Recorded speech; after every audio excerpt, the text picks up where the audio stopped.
Hey listeners, I just wanted to warn you before we get into this episode that we were recording this from Paige's house. So Paige is on her normal setup and Mikey and I were on a different setup that's more conducive to traveling. So Mikey and I don't sound as good on this episode, and believe me, no one is going to be more bothered by that than I am.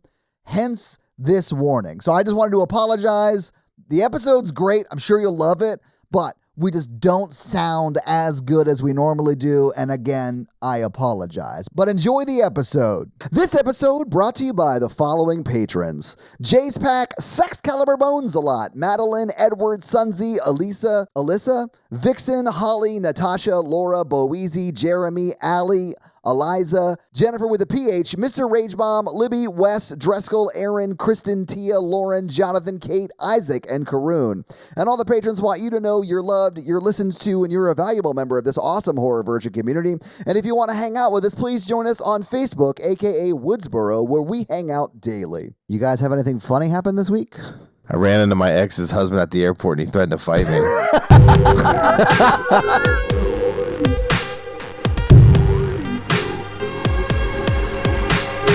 Don't make me blow off my ring and rub it on my shirt like that means anything. You're lucky this is a podcast.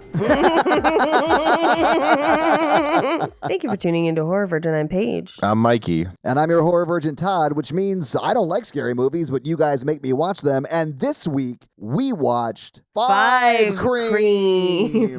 It's the fifth one, but in the title it just says Scream. Right. Right. It is just called Scream, right? Right. But the next one is Scream 6. Yeah.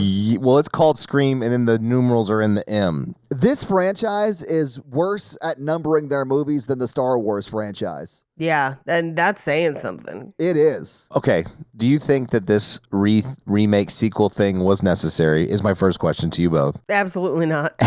And at what sequel do you think Scream jumped the shark? 4. The third movie is a perfect movie, and I will go to my grave saying that it is honestly the only, in my mind, real Scream sequel. You know what? Yep. Hell yeah, Paige. What, don't agree with him? No. Okay, so let me ask you guys right at the top. Had you guys seen this before? No. Yes.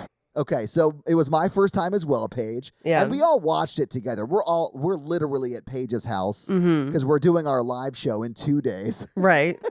We should plan that. So we all watched it together in Paige's living room. By the way, love your house. Thank Secondly, you. I think Paige was having a very hard time not falling asleep. Yeah, I slept for probably 20 minutes of this movie, and then I woke up, and then I was like, oh my God, I'm so sorry. What did I miss? And then I described the last thing I remembered seeing in the movie, and they were like, you didn't miss anything. That's how badly this movie is paced. It is honestly one of my favorite Scream sequels because it is just committed to being nonsense for 2 hours. And then at the end of it, it just ends the way every Scream movie ends. I was so happy that we went to Universal Halloween nights. I used up all my happiness maybe for the whole year in one night. I've never seen Mikey more happy than he was last night at Halloween Horror Nights. Yeah. Yeah, I told him in the car, I was like, I'm going to become a child who's very excited the rest of the night. He was a 9-year-old in a free candy store last night, especially with the Express Pass. Oh my God. Mikey, every line we got into was just like, oh my God, Express Pass is so worth it. Like, I cannot wait in line. This is the best. Well, and I mean, honestly, for the first half of the night, I was right there with you. I was like, we're running to the front. Let's Hell go. yeah. And then the shuffling hurt my hips. I couldn't make it. I did make it. We did go through all of the Yeah, mazes. we saw all of them. I don't know what you're saying. You I just couldn't make limped it. You through definitely the made last it. one. I'll take ownership. We had a few people start falling out because of, we stayed till about 1:30 in the morning. And then, as the time went on, people were getting sore, needed to rest, we're getting tired. And then We needed to eat funnel cake and drink things with eyeballs in it. in response, I ignored all of their physical and emotional needs and pushed everyone to the brink to see as much as humanly possible in my time there. And I did, and I'm happy about it. And you wonder why Mikey is perpetually single. Yeah, 100. Because my favorite. So Natalie and I both short queens, which means that whenever we were going to or from somewhere, we had to keep a higher pace to keep up with you because we have short legs, right? Right. But then in all of the mazes, we have to shuffle, which then hurts your hips. So by the end of the night, Natalie is in excruciating pain with her hips. I am miserable with my hips. And Mikey is like, why is everybody walking so slow? Like, we're walking to valet at 1:30 in the morning. He's like, I don't know why we're so slow. I was like, motherfucker, we have said for the last hour and a half, we've been like, hey, our hips are fucking killing us. Like, I was fine. Like, my legs weren't hurting. I was fine. But I was so demoralized by the end of the night that, like, I just didn't want to be anywhere anymore. we did break you with the mummy ride. And that is definitely largely my fault, I think. I am so sorry. It's fine. It was when you said, oh, by the way, this goes backwards. 2 seconds after they close the thing that, like, pins you in place, I was like, oh, cool. I thought we were friends. Okay, let me explain my thought process for a moment. So here's the thing. I know you don't like heights, and the mummy ride doesn't have any heights. It is more of a space mountain in the dark, whatever. So I had talked you into going on it because it didn't have any heights. And then as we get in, and I knew it went backwards, but I didn't really think about that the whole time. And then we sat down in the ride, and then the guy behind us was like, backwards, backwards, backwards. I was like, I gotta tell Todd about this or he's gonna think that I hid it from him. But then literally as they're buckling us in, I was like, oh, by the way, I'm so sorry. Like, this goes backwards. So Mikey took a selfie of all of us about to go on this ride. And it was, I shit you not, 3 seconds after he took that photo, Paige was like, hey, we're about to do half this ride backwards. And then we shoot out of the fucking, like, where you line up and get on. Like, the terminal? What do they call that thing? Yeah, terminal. Sure, I'll go with terminal. Either way, it was terrible. I hated it. And well, then as the second I saw you get off the ride, I was like, oh no, I've made a terrible mistake. Paige, I could barely walk getting off that. I was so nauseous and well, like just that like was me getting off the Simpsons ride where I booked it out and I was like, I might throw up right now. And Mikey was like, that was great. Wasn't it awesome? And I'm literally bent over and I'm like, no. And also, I sat next to Mikey the whole ride, eyes closed, cringing, and Mikey was like, what a great ride.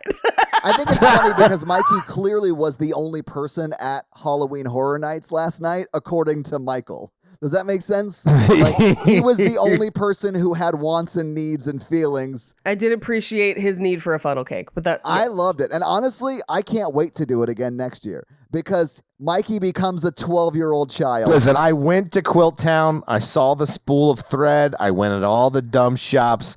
I watched them make a spool of yarn or whatever the fuck I did there.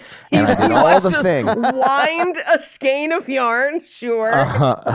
Do you not high road me like I would care about what the name of that thing is? So, Mikey, if theme parks are your thing and Quilt Town is Paige's thing, what's my thing? Some place where they only require you to eat 2 slices of anything? The only thing I've seen you get just as excited about is pettiness. Oh, some sort of band convention? I'm so good at being petty. No, a live musical that's terrible. When have I ever made you go to a terrible live musical? Not yet, but last night was the first time we had to go to Mikey's Heaven, so like eventually it's gonna happen. I'm still mad because we didn't get to watch the Purge like live show that was on Water for some reason. Well, because it's the Waterworld show that they just slapped a new name on. So it's like this movie then? Yeah, exactly. You see how I segued it back into this? Okay, I'm going to set it up because I know what you two thought because I read the room. Well, we also watched this movie together. Like, Y'all hated this movie like it took you to Halloween Horror Nights last night and would not let you slow down. And okay, I heard good things about the film. People were excited about it. Horror fans were excited. I'm sure they were excited before they saw it. Yeah. Yeah. A lot of people liked this movie. A lot of people loved it. It made a lot of money. And then, so I watched, I was going to keep an open mind. Scream is not my favorite franchise. I want to say that I love the first one, and I think the sequels are not great. This one, there were elements of it I liked, but overall, it doesn't do it for me. I kind of like Scream 6, like the next one better, and I like that this exists to set that up because it gets further away from the franchise, I feel like, on the next one. It throughout this movie point out why franchises that do this sort of thing, that like, okay, we're going to have new movies. We're going to have The Force Awakens. It's terrible when they are forced to tie that back to the original characters. And I agree. Like, that's the reason I didn't like the new Star Wars movies. I don't give a shit what Luke Skywalker's up to, especially if you're just going to kill him off for no fucking reason. So, like, whatever. And, like, in this movie, I feel like, and follow me on this, because this tracks 100%. Dewey is Luke Skywalker of this franchise.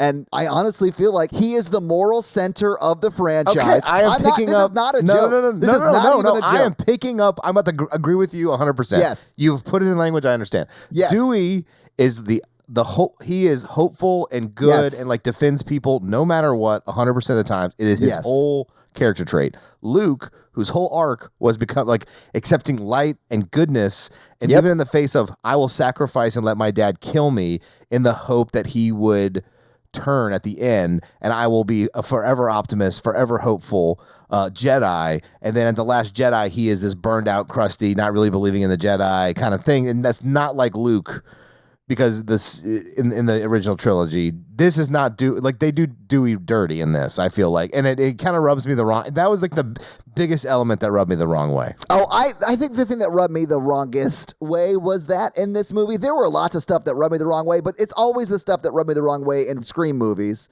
which is just the killer can be anywhere at any time. There's no causality to anything. Like, it's a magical world where there are usually two killers, and those killers are Nightcrawler from the X-Men, and they can just teleport around, and it's fine, right? But, like, I sort of like that about this movie. Like, this is a movie that, and honestly, the whole franchise is this way. They don't care about causality. Like, it is just going to be 2 hours of manufactured, like, slasher scenarios that don't necessarily line up, and there'll be a little bit of plot thrown in there. And at the end of the movie, like, they're just going to pick 2 names out of a hat, and that is your killer. And then that's what the movie is. But that was Scream 3 too, and I love Scream 3. So like I'm not mad at that. It's just what Scream does, and this movie also does that. Yeah, I think for me, Scream 3 is at least fun. Like, it's so bad it's fun, and that's why it's the one that I kind of like, the one sequel I like. The original Scream is a classic, but is also fun. This movie is not very fun. It's 30 minutes of movie in a 2-hour bag, and I fell asleep for 20 minutes and missed nothing. Like, that's crazy. This is not even a joke. She did fall asleep. I woke her back up because I noticed she was asleep, and she was like, "What did I miss?" And I said to her, "What do you remember?" And she described what was happening at that moment on the screen 20 minutes after she fell asleep. Like, there was nothing that had happened in those 20 minutes. Yes. Paige has the shine. I've got the shine. She definitely get that dick Halloran, you know what I'm saying? Here's my frustration. Again, Scream is not my franchise either. And it's because plot holes drive me crazy. And like, this franchise is the king of plot holes. That's what I mean. There's no causality. Yeah. There's no causality. Every character in this movie is in it for 2 scenes, and yet somehow this movie is 2 hours long. But then on top of that, we learn fucking nothing about anybody except that they were related to someone from a previous Scream movie, which who the fuck cares, because we don't know anything about those people either, because they only existed to be stabbed. So like, at a certain point when they're like, "Oh, where was so-and-so?" I'm like, who's so-and-so? Like, who? Not only do I not care. That's how I feel no investment. every movie we watch. Like, even when they, like, and then when they announce who the killers, like, are, instantly I'm like, that's impossible. Like, it doesn't work. It just doesn't work. It has not worked in a Scream movie since the first one. And that drives me nuts. Yeah, I feel like the first Scream movie is the only movie where they were like, okay, we have to make sure that, like, who is the killer tracks, which is why Agatha Christie writes well, right? These are like if you gave Agatha Christie cocaine and 45 minutes to write an entire book. Yes. The thing is, I think they script and they film like a bunch of alternative endings, and then I don't know which one they pick. I know that was Scream 3, but like, and then if you don't make it make sense, it doesn't make sense. Yes, and I think that, I don't know if they still do that, because I spoiler, we just watched this, so I'm going to have to like fun fact on the fly, which is how this works when we watch it together. But like, not only do I not care because I don't know them, I know nothing about these people, so the stakes mean nothing. But then I spent 2 hours and I don't invest in it because why should I? Because anything I learn in those 2 hours means nothing. Because it's just going to be whoever they decided it was going to be. One of the killers in this movie is in 3 scenes total. 3. Oh, you mean Amber Freeman? Yes. Yeah. Like, and then their explanation, I was like, so it's just 4 all over again? Yeah. Why did we do this? And at that point, the only thing I was enjoying was watching Dennis Quaid's kid smile, because I was like, it's Dennis Quaid's face on a different person's body. That's fucking weird. Yeah, it's like watching Meg Ryan's face smile like Dennis Quaid. Yes! That's like Jack Quaid's vibe. Honestly, I'm into it. They made the only good, like, fun character to watch on screen. They made him a killer. Yes. And if you're going to kill Dewey, you need another Dewey in the Scream franchise. Yeah. And Jack would have been a great Dewey, like a foil for Dewey. But no, they killed him off too. Like, I'm sure 6 is better because I don't think it could be any worse than this. But this is also like a fun movie on some level. It's just paced very badly. So like, I don't even think it's fun. That's what's frustrating. This franchise probably needs to go to bed for like 5 or 6 more years and then bring a older Sid with her kids growing up and have a killer target her kids. oh God, why can't we just like leave Westboro and like find a new set of I characters? want to recreate, Westboro. Well, whatever. Yeah. You got to watch out for that Baptist church in Westboro. I want the H2O treatment. That's what I want. I too want Josh Hartnett in a Screen movie. You're right. Mm-hmm. Yeah. No, I'm good. I'm here to say it's okay for franchises to end. Real talk. Make some new franchises. We need some. Thank you. It is okay for franchises to end. Invest in new stories. There are a million ideas on Earth for anything. We don't need to keep making the same movie over and over again with little to no unique identifiers when we could be making really cool other stuff. Like, I mean, why? because this is pretty much the plot to 4, right? Yes. Like, isn't this the same plot as the 4? only difference between this and 4 really is that in 4 the girl was like staging her own murder, but she's basically killing for the same reasons. Right. And we learned more about her and who she was and why than we ever do about fucking Amber in this movie. And then the weird Skeet Ulrich ghost, which like Mikey told me what happens in 6, and that makes more sense to me because he's the killer from the first one. So to have him be like, I don't know, hun, you should look into that. Like, I'm like, really? Like, I know this is basically him talking as her subconscious. Yeah. So he's not really talking, Paige. I get it. He's not really talking. I understand. But and she never met him because she was just a fetus when he died. Right. Yeah, and he was getting the fetus at the time in the original movie. But also, that was the other. So, okay. But it's just a weird inclusion. But then on top of that, the gap in the plot of her mom drove me fucking insane the entire movie because they just conveniently are like, oh, she's gone. She's at a conference. We never learn who she is. We don't have a timeline of how this is even possible for her to be the love child when, I guess he was cheating on Sydney, obviously, or whatever. But I'm like, so that would have meant that her mom was in the original crew? Yes? No? And they're like, we're just never going to talk about it. And everyone should just be fine with that. They met at camp, Paige. They met at camp. You don't know her. Like, she lives in Canada or whatever. Like, it's not a big deal. She's in college. It's whatever. Yeah, I was not feeling it. And here's what I will say, and I think this is part of it, because we get that crazy long monologue at the end of like, this one's for the fans, and I was like, ugh, jerk it off, whatever. But like, I think that that's what happened to this movie, because there's so many things in it that it's like, you have to remember this from all the sequels. Like, if you didn't watch all the sequels yesterday, half the references are lost on you. But that doesn't make for a great movie if you don't have the story to back it up. Right. So basically what we're saying is if I drag them to an amusement park all night, they may not like a movie the next day. I don't think that has anything to do with Halloween Horror Nights. No, if we had watched Talk to Me instead of what we just watched, I think I would have still fucking loved it. But I do think there is room right now in the current horror space for like like an A-tier slasher franchise. Yes. We cannot hold on to Nightmare and Friday the 13th and all of this for forever. Like, there is room to try some new stuff here and make a new one. I think we have to, because right now all we have is like the 80s throwback movies, and I'll lump Scream into that even though it's 90s, that are like just straight slashers. And then we also have, and they sort of talk about it in this movie, like the new generation that is like the Babadook and the Witch and like the more emotionally driven horror movies, right? And I think there's a place for those too. It's just Me we don't too. have any like dumb franchises anymore that,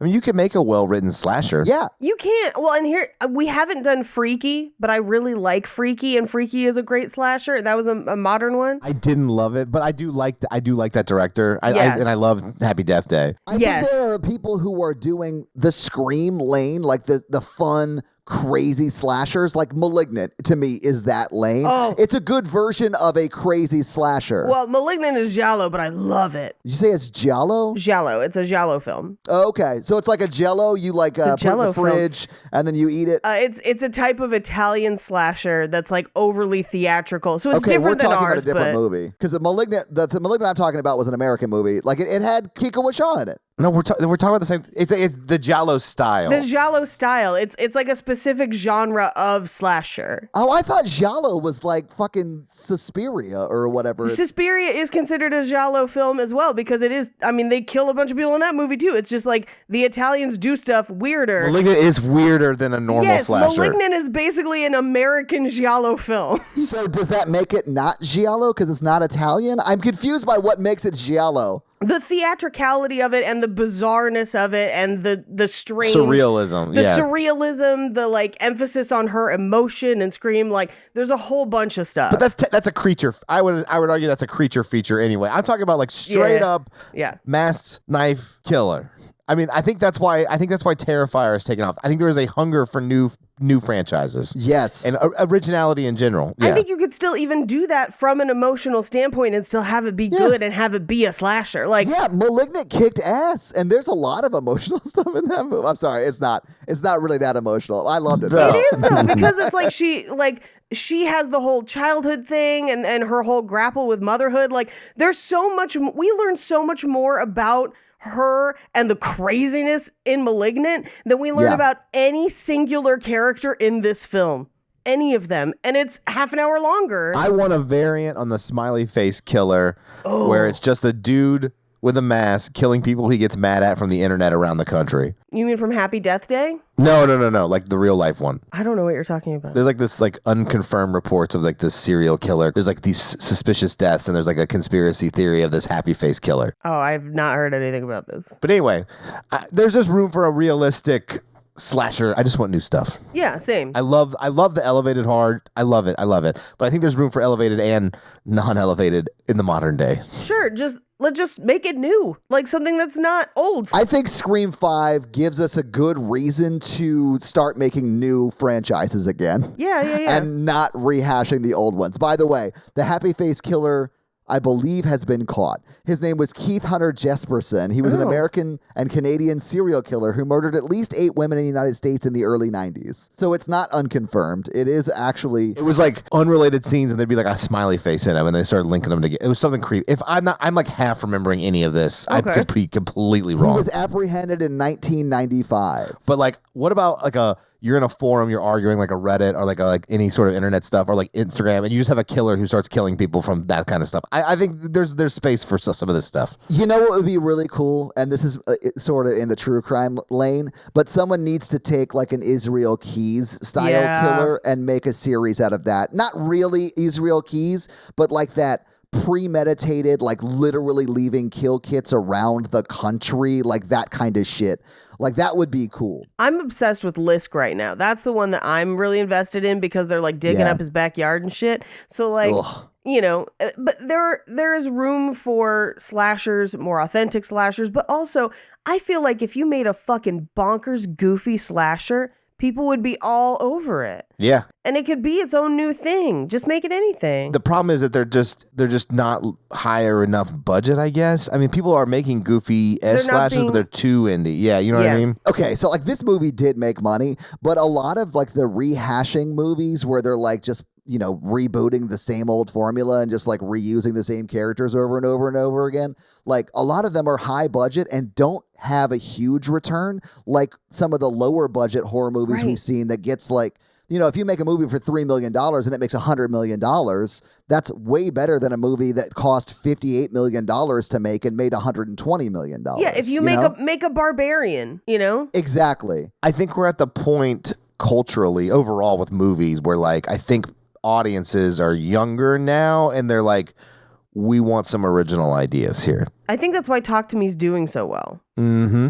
And I think that's why Barbie did well. We need some originality. Well, Barbie, yes, but Barbie is a corporate property, so I don't mind corporate properties. Try some new ones. I mean, there's space for all. Like, I cannot go see another Nightmare on Elm Street movie. And we're gonna do one this year, but it's gonna be one of the old ones. I mean, it's like I don't want to see any more reboots. I'm done with it. I've seen the light. I loved Talk to Me last week. I want all these. I want it to be like the 80s, where every week it was like a new idea. Yeah, make good movies again. I get it. Yeah. I love Deadstream. Yeah. Yeah. Well, maybe we should just go through this movie scene by scene. Even though it's 2 hours, it won't take us very long because the majority of that 2 hours is like really drawn out misleads or eventually getting to the kill. Like when they did 4 misdirects in a row, oh, Paige, I was ready to like kick my own television, and I was so Paige was visibly over it. angry. I was so over it. I could hear her eyes rolling. That was Wes's death. Yeah, They killed Wes. Yeah, man. Oh, but that sort of shit is like what I sort of love about these movies is they just like blatantly disrespect the viewer. Like they don't care about your time. They don't care if you enjoy the story. They just know you're going to feed the beast because society tells you have to go see the Scream movie that came out again this year. I just think horror fans love horror. They love the old franchises, and it's like really tempting and easy to like dig something up, reanimate it for a bit, and do like a cash cow, It's a cash grab. Yes. Yeah. Yeah, like this movie is a cash grab. But let's go through it scene by scene. Yeah. So the phone rings in the house, and we basically get the same scene we've seen like 4 times. Okay, I really liked the beginning of this movie. But Todd called this at like second 5. He's like, yeah, she's going to, but this time she's surviving because it's going to subverse it. And I was like, well, that's not wrong. Yeah, for sure. No, I mean, of course. But I did like that Ghostface, who is probably Jack at this point, is calling to like do the beginning of the movie that's been the beginning of the movie every time we've seen a Scream movie. Okay, so I have thoughts on this. Okay. Because it can't be Amber, right? Because he's sending footage of Amber, right? So it has to be somebody outside of Amber's window. Right. We don't know where Woodsboro is necessarily, but we know that it's far enough away that it would take a kind of farther drive. And by the time that they're air quotes notifying the sister and Wes is notifying Sam, he's already back there. And we're calling him Jack because it's Jack Quaid, but Richie is his character's name. He's already there at work and has been at work. And I'm not saying that he couldn't have done that. I'm just saying that it's a tough time crunch to make that happen. Oh, yeah. I mean, like, Paige, we're not going to like try and figure out who is who every time we see Ghostface because I don't even think the writers gave a shit. It's got to be the girl. No, it can't be the girl, Mikey. It can't be the girl, Mikey. It can't be the girl. Because he's showing footage of Amber, who is the other killer, while he, and we do hear them say this, is back with Sam Carpenter, her older sister. Right. They were together at the time of the murder. So either the screenwriter doesn't care about... Or you faked the footage. Well, no. So we get POV. We get Ghostface POV of the footage as it's happening. So it has to be him in the moment. Now, what I do think is I think that Sam gets notified a little later because it's during the day and this happened at night. But that still gives us a very limited amount of time for this to have taken place if he is one of them. Are you telling me that it takes a long time to go from Woodsboro to Modesto? Have you noticed how long it takes us to get anywhere in Los Angeles over the past like 3 or 4 days? It's literally taken like 15, 20 minutes everywhere we've gone. It's like traffic's been a breeze. Like everything's been great. It's because we haven't been into Los Angeles yet. No, we've been staying in Burbank like good little babies. Tomorrow. We will, and it'll be the weekend, but it'll still be a jaunt tomorrow. Anyway, so it starts out as a call from somebody who seems to be pretending to be her mom's new friend that she met at group, which is our first indication that her mom is potentially at a Narcotics Anonymous or, you know, a 12-step, like, or an Alcoholics Anonymous. We will find out later that it is probably AA. But that is what Tara is like asking. Like, well, which group is it? Yeah, is it NA? Is it AA? Is it SA? Like, it could be anything, right? Right, which the writer in me is so frustrated by this, because if Billy is Sam's father, love child from high school, he dies. Obviously, that's going to be traumatizing AF. And dad left over it, which is, again, the timeline on that is very questionable. We can get into it when we get to that point.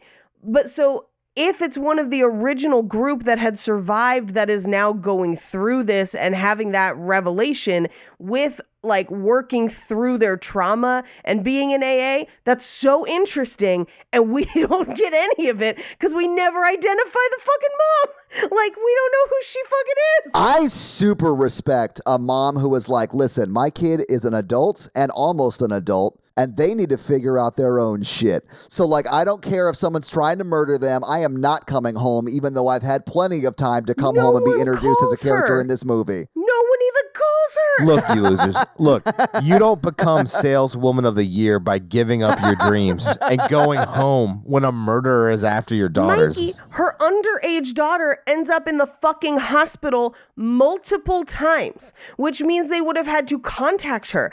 And I know that she's at a convention in London, but she would come home. Paige, always be closing. Always. It is unrealistic. It is one of the biggest gaping plot holes in this film. They should have just been like, then mom died. Then Yes. Sure, but then you couldn't leave her alone. Then the sister would have to live with. You could have opened this film with the dad being murdered, the mom already being dead, and her having to come back for that. Yes, you could have. In fact, that's an easier through line. If, for argument's sake, this movie opens with the same phone thing as whatever. It has to. It has to. Yeah. And instead of getting her, they get the dad. In front of her, which would have been really cool and really terrifying. Right? Cool, terrifying, but now we have more of a reason for her and the sister to connect. We have a reason for the sister to come home. And it could have been even simpler of like the sister being in college. But here's the other thing too. You still can have the weird Billy is dad for the older sister. It doesn't change any of that. Like, No. and that like takes care of who the mom is. You could have that reveal happen in this movie, Paige, and then you're like, holy shit, you are Dewey's father or whatever it would be. You know, you would have that father reveal that they have in Star Wars too. Like, then it would be complete. Anyway, Yeah. I do think that like the Scream movies, if you've gotten to the fifth movie, you are not going to Scream movies because they make any sense at all. Like, I feel like it self-selects a positive audience for a bonkers dumb movie. And I mean that like respectfully. Like, I dig the Scream movies because they're just like aggressively, who cares? Let's just have fun. You know, it's like aggressively that. Yeah. But anyway, let's move back to the plot. Anyway, so in this weird exposition dump of a movie that they mistake dialogue for establishing actual characteristics, it goes into the whole, like, what's your favorite horror movie? But then they draw it out to be some sort of meta commentary on the world of elevated horror, where I feel like I am being lectured by a character for 15 minutes while she's just walking around talking to a fucking stranger on the phone. How long would you talk to a stranger? Yeah, the only thing that doesn't work is that it's on the phone. If this was Reddit or Instagram or Facebook, I would argue about horror with these people forever. Sure, I of do course. love that in God's America 2022, people still had home phones. Every single house in this movie has a fucking landline. I was like, explain it to me. What is happening? Why? It came with my Comcast. I actively refused one. Like, that's how little. I'm kidding.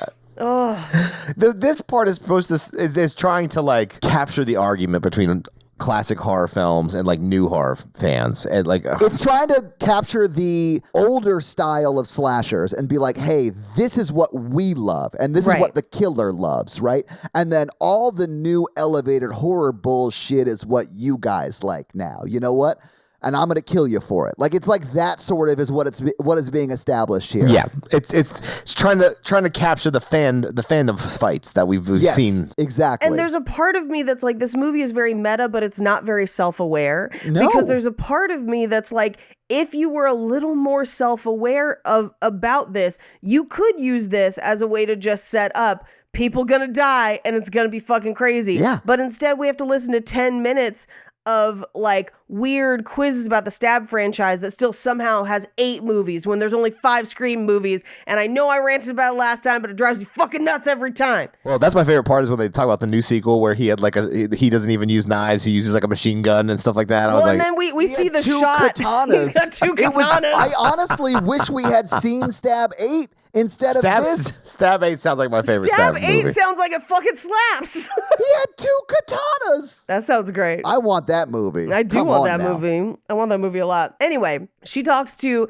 and there's a part of me that's like, you gotta tell your kids not to tell strangers everything about them, because like she's on the phone and she's just like, she practically gives the guy her address. She's like, I live in Wardsboro. We blah blah blah, and I'm like, what? That's because she spent her teenage years in COVID lockdown. Yeah, apparently. But anyway, she's also texting her friend Amber and trying to tell Amber to come over. Now, here's one that actually does work, because Amber is the killer.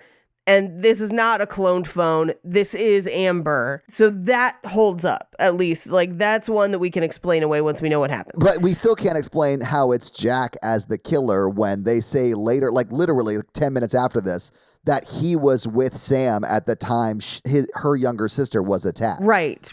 As an alibi, yeah. So like aggressively in the first 10 minutes of this movie, he can't be the killer. When they could have just had us suspect him the whole time. They tried to have us suspect him anyway, so why not just go that far? Yeah, well, and so he does send the video of Amber, which they could have pre-recorded and probably did. That's probably your explanation there, right?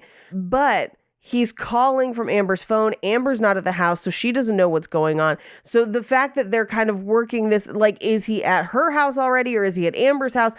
It's murky, is all I'm saying. It's not a clear through line. But this is where I look at something like a Knives Out, right? That is a whodunit, like this movie claims that it wants to be, that actually makes more sense and still manages to fool you, right? So like you're still figuring it out. It's not obvious, but then it also makes sense when you go back through it. Yeah, this movie's not trying to be that. Knives Out is more akin to Agatha Christie than this is. This here is just, we're going to kill some people. You're going to sit quietly for 2 hours. And at the end, nothing's going to make sense, but you will have given me $35. Like that is all this movie is. But the movie itself says we are a whodunit. In the multiple times in the film. Yeah, they do say that. And it drives me fucking nuts. I think at the end of a whodunit, you have to be like, oh my God, it could have been that person. And I never suspected it. In this movie, it couldn't have been any of the people it turns out to be. But that is a Scream marker. Like that is what makes a Scream movie, is that the killer can't have been the killer. I am fine if they're like do the flashback to prove how this happened. Yes, like, right. That's what I want. That's the one element that is missing from these movies where you're like, this couldn't have happened. And they're like, no, just trust us, it did. Like, I like the Knives Out where it's like, now flashback, this is how it really happened. Or a Clue, you know? Yeah, like or movies that actually put in the work to explain the story. Yeah, like good movies. Yeah, you're describing good movies, Mikey. Well, because here's the thing. There is space in a movie to be like, you thought you saw something this way, but this is what you actually saw. Right? From a different perspective. Yes. That's how it begins to make sense. Right? Like if we had that like killer view through the window, if we saw that she had set up a tripod out there, like that makes a lot more sense. Or like if we saw him driving, or like so many things that you could flash back to and be like, here's how it works, that I'd be like, hell yes. And I'd be on board. Yeah. But because it just makes no sense. Because like they could have done a flashback where Jack Quaid drugged her during the time he went down there and came back and like she woke up to the phone call or something, and it'd have been like, boom. Yeah. Like she woke up next to him and doesn't realize he's been gone all night. Like any number of those things can explain a lot of this away for me. Yeah, but if you have to listen to a mediocre podcast to fill in plot holes that are not described in the movie, you've written a bad movie. me, guys. Yeah. And I say all that after saying I liked this movie because I like the swing that this movie takes. It's just crazy. Give me one Parker Posey scene, and this movie's a 10 out of 10 for me. I mean, to me, I think The Last Jedi is the perfect parallel to this film. Thank you. The only thing that would have made it even more Last Jedi if Sydney was still alone, still unhappy, still miserable, hiding in a sewer somewhere waiting to murder somebody. Didn't Halloween do that, Mikey? Mikey, instead it was Dewey in a trailer. Like, you still got that. That was still in this movie. I need justice for Dewey. Fuck this. I was so mad about that. I was so mad about it. It was like Luke just dissipated into the wind for no reason. His death would have meant so much more if he was happily ever after with Courtney Cox and they both came back. Yes. Yeah. Yes. It also would have meant more if he sacrificed himself in some way. For Courtney Cox or for someone else. Which he does not in this movie. Nope. The killer's down. They could have gotten away, and he's like, no, I have to die in this scene. So he walks back and gets stabbed. Yeah. Spoiler alert for probably an hour in this podcast later. Anyway, much like every other Scream movie, she's like, wait, I'll answer questions. Okay, so trivia, the recap, so everyone remembers the movies. And then she gets one wrong because she forgets that there's two killers, which again is this movie being like, haha, wink, wink, there's two killers. And I'm like, no shit, I know. It's a Scream movie. Of course there's two killers. And she gets stabbed and he breaks her foot. That's pretty brutal. The kills and the fights are real brutal in this film. Some of the, like, when Wes gets stabbed through the neck, like, I was squirming. Like, that shit was cool. gross. That looked so fake. That one really didn't work for me. But the one where he gets stabbed through cheek to cheek, I was like, all right, yeah. Requiem of a Dream style. Yeah, exactly. She somehow survives because he just leaves her alive. Well, I mean, he did stab her a shitload of times. Like, there's plenty of times where, like, killers will try and kill someone, and they will think they've killed them, and then they, like, leave the scene, and the person's not quite dead, and they survive. Like, that does happen. And I sort of like that she survived in this. Oh, yeah. Because that does sort of subvert the normal Scream intro, which I like when movies do that, especially sequels like this. No complaints on the fact that she survives, more complaints on his skills as a killer. Check, bruh. If everyone in this movie checked to make sure people were dead, a lot fewer people would die. Well, okay, so I'll argue that Jack Quaid's character wasn't trying to kill her. He was trying to bring his girlfriend back to Woodsboro or whatever. And so he planned to almost kill her, I guess. But then how could you, like, you'd have to make sure the ambulance got there in time. She didn't lose enough blood and you didn't hit any organ. Like, you could never. Yeah. It's impossible. No. And if she died, the sister would probably still come back. Anyway. It's almost like there's no causality to this movie at all. Regardless. That's like killing the mom or the dad would have been better. Yeah, like killing the dad, like having the dad die on X. So we cut to Modesto where her sister is. Now, again, Woodsboro has been established to, I believe, be in California because they have driven...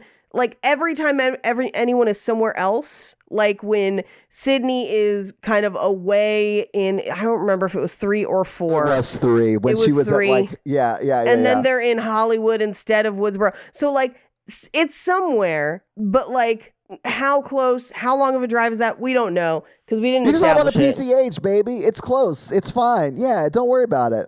You can drive from the Modesto bowling alley, the Strike and Spare, all the way to the Woodsboro Hospital in like 20 minutes tops. Apparently. And also, again, have an alibi that doesn't make sense. But this is also where we meet Sam. She gets the info from Wes. I think trying to make it seem like Wes is the killer, which is, what we were kind of thinking about for a good portion of the movie, and it would actually have maybe made more sense. Just saying. Oh, because Dewey was actually Wes's father? I really liked it does make more sense. Our fan fiction that we came up with in my living room where we're like, okay, like, pause the movie. So what They would do all this and look at me and be like, are we right? I'm like, I can't talk about that. Yeah, because we knew you had seen it. I'm honestly glad you didn't tell us, because I would have been livid the whole time watching the movie instead of just at the end. Yeah. Yeah. Justice for Dewey. Yeah. I was very pissed. Anyway, not only do we first meet Sam, but we also see her taking medication, which we will find out is an antipsychotic. And she does take it throughout most of the film. And it seems to not be effective because she still sees Billy everywhere. We only really see him in the first act, and then again in the third act. But yeah, it's very much like just her inner monologue talking through the Billy, now de-aged Skeet Ulrich, you know? Yeah. Well, and here's the thing. The de-aging don't look good. So he looks like modern day Skeet Ulrich. And I was just like, he died as a teenager. Anyway. I mean, he looked old as AF in that first Scream. So, I mean. Here's what I'm going to advocate for. The Dr. Sleep treatment, where you cast actors that look a lot like people that can just perform really well and kind of live in those characters. And we all just accept the realism that it's not going to be that person, but accept the performance. They tried it with Han Solo and it ruined it for everyone else. Which is a bummer because it really did work in Dr. Sleep. I think Dr. Sleep is way better than the original Shining. Yeah. I mean, I disagree with you on that. Welcome to this episode where we try to make everyone angry. What I'm trying to say is replacing those performers allowed for better and more authentic performances as opposed to just trying to de-age people. Yeah. So anyway, Wes calls and is like, Tara was attacked. She's alive and in bad shape. Do they know who did this? And it's like, oh, it's Ghostface. So Sam piles Richie into her car to go home. Now, here's my question. And what probably happened is Richie was like, I want to support you, so I'm going with you. But if you had only been dating someone for 6 months and a family issue of this magnitude happened, are you taking them with you, yes or no? Paige, I am a very supportive person. So if this happened, what I would say is, oh man, that's crazy. Call me when you get back. Right? Thank you. Do you think me, Mikey, is going to take someone I've been dating for 6 months home? Mikey, that would be a record for you. Yeah, I've never done that without a tragedy, much less with one. I don't know. Maybe. I don't know. If I really like them, they may have come with me. I But probably would too. have I taken them home before? If not, probably not. That's a weird circumstance to bring them home. You have not brought them home before because you were estranged, right? So like... In this movie, yeah. That's true. Well, then maybe you may want them to come with you if you're estranged. I don't know. Maybe that makes sense. I guess I could see it from that angle. For me at 6 months, unless it's been a fucking phenomenal 6 months, no, I'm going home and I will call you. Yeah, if it's a normal 6 months, they're probably not even gonna want to go. Yeah, because I'm like, how many dates have you feasibly been on in 6 months to be like, come meet my entire family in their worst day? My sister almost got murdered. I haven't seen her in 5 years. We have to go back and totally go to the hospital. Right. Shouldn't your mom take care of that? Yep, she should. She has to get the highest bonus to get a pool for the backyard. I like that you're just making up that she's a saleswoman. Like that is not in the movie. They don't tell us. She's just in London and aggressively hates her daughters. Yeah, I could not believe, because this movie takes place over multiple days, and I get like, hey, it's London, so it's far away, so it would probably take her a day or two to get back. I get that. But if your daughter, first of all, that you left at home alone, questionable decision first, but she's a little older of a teenager, whatever. But if I got hurt in the way that she got hurt, I'm a full-grown adult, and my parents would be on a plane tomorrow, like immediately. Even if they were in London. Yes. I'm a giant baby. I was like, hey, I have a sinus infection. Can you bring me some soup? But Mikey, your mom lives 30 minutes door to door. Like, I will grant that it would take 1 or 2 days to get home from London, but this movie takes place over 5-6 days. Well, she had to win Saleswoman of the Year. She worked that hard. She has to receive the award. Bullshit. Accept it in absentia. They do it for the Oscars. They would do it for this.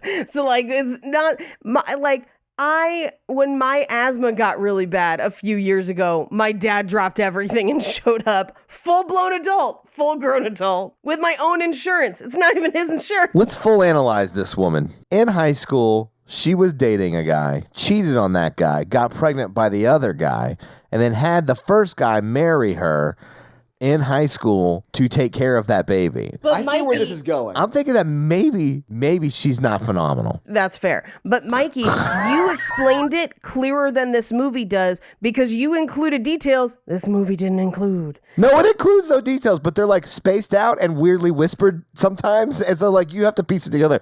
I pieced it together this viewing. Okay. So it took up until this to get it all. Okay, I'll accept your listing then. Well, they have like side conversations, but they're quick, and it's like sometimes the killer's chasing them while they're having them. So it's like mom cheated on dad in high school, and blah, blah, blah, blah, blah, and it's a little far fetched, but she straight up picked her boyfriend. She did him dirty because he didn't know about it. Well, that's why he left. Yeah. Which also, he's still alive and out there somewhere, and his daughter, that's definitely his daughter, is in the hospital. Where the fuck is he? Where the fuck is he? Is that his daughter? It's not Billy Loomis's because that dude was already dead. Yes. It's not Billy Loomis's, but she's a traveling sales lady. We don't know that she's a sales lady, but she does travel. But from what we understand, yes, it is his daughter. Where the fuck is he? Anyway, so Sam gets to the hospital. But as that's happening, her house is now a crime scene, and her friends are kind of in and around. And this is where we learn that the deputy from the last movie is now the sheriff, and her son is the one that's been calling Sam. Once Sam gets there, as she's introducing people to Richie, we also find out that Sam is the older sister and was the babysitter for this crew of youngins, essentially. So everyone knows Sam already, even though she's been estranged for 5 years. Right. Now, they also introduce this idea of like, will you enable locations on your phone, which is how somebody gets killed later, but it's literally just a throwaway line here. It's that scene that all the Scream movies have where they all gather together. Like, these are all the... Yeah. No, is that the scene? No, that's not this. This is after they collect Dewey. Oh, it's the picnic table in front of the school from the first one scene. It is. Yes, it is that Yes. version. Yeah. Yeah. And this is also where we get the brief like conference in London, which again doesn't explain why she's gone for fucking days. Well, there's no airplanes in the Scream world. She had to take an ocean liner. Oh, God. She's on a 3-week steamer trip across the Atlantic right now, frantically trying to get back. She took Titanic 4 back home as soon as she could. Yes. So this is also where, in this scene where she's talking about how she babysat all of them, that Amber is like, she's actually not that cool. Like, and for no reason, we never elaborate on it. It's just her being like, maybe I'm the killer, like in the middle of this movie. Anyway, they all are kind of like hanging out, and Liv, who is one of them, I guess hooked up with a guy over the summer. He shows up, and that dude is literally in 2 minutes of this movie because he like shows up, he's in town, and then he shows up later when they're all like hanging out At the local Bar? at the local bar, but they're teenagers. But he's also outside against a wall that has a visible seam that drove Todd and I crazy. He's basically just a ripoff of the brother from Stranger Things. And like, wouldn't it be cool to have a character like that in our movie? Oh God, the brother from Stranger Things. Fuck me up over that one. Like, He's really good though. Like that actor's really good. I've seen him in a bunch of stuff. He was in Smile. Like Yeah, he he's was in a bunch really of stuff. good. But yeah, he's criminally underutilized in this because he gets killed immediately. But They're like, he's probably the killer. well, not only, yeah, because you first meet him and you're like, oh, is that the killer?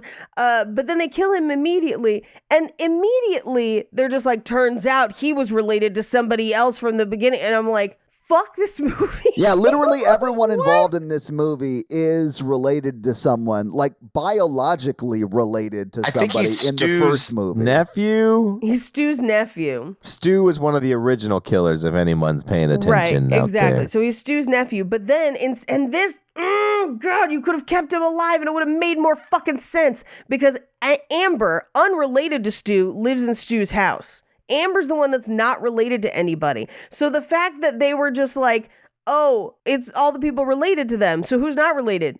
Amber. Clearly you're the killer. Like, they don't really explain how Amber came to live in Stu's house, just that her parents bought it and that made her interested in the murders. But you have a relative of Stu's there in the story that you just like dropped in and immediately killed. Why? Like, just to be able to say, oh, that's killing people that are related. I was like, what? It's connected to the first film. Yeah, somehow. Palpatine's returned. The entire time Exactly. that they are in the hospital, Richie is conveniently watching all the stab movies on Netflix, which is your one comic relief of the film. He is actually very, very funny in these scenes, but they treat these scenes like, oh, well, he was conveniently out of the room and that's why he could be the killer. And it's like, we saw him watching Netflix. Yeah. We saw his alibi. He actually can't be the killer in this movie. Because we saw where he was. Well, and we also know in the first murder, it wasn't Amber because she was on video and he was with Sam at the time the attack happened. Or so she says. Like, for some reason, she might be wrong or whatever. But if we have to take what's on the screen and what she says, yes, you're right. I know. Like, that's, yeah. Yes, listeners. I sat through all 2 hours of this. I'm sorry. It's just. This movie ruined the suspension of disbelief, and then once that's ruined, you can't get it back. No, honestly, this movie felt to me like Strangers, which is a movie we talked about when we did our The Dark and the Wicked. We tore the shit out of Strangers. I know, because Strangers is legit just a very bad movie. Like, not even a bad horror movie. Like, it's executed very poorly. And this is not executed poorly because some of the shots are cool, some of the fights are cool, but the writing is just god-awful. And, like, I sort of respect that on some level. Like, they just know we don't care. And I say that as someone who doesn't care. I sort of liked this movie. But horror fans, we can demand better. Yes, thank you. I will argue that with the amount of money this movie made, y'all don't give a shit. You'll say you do, but you're going to see Scream 6. 100%. But I do feel like they do the next one better.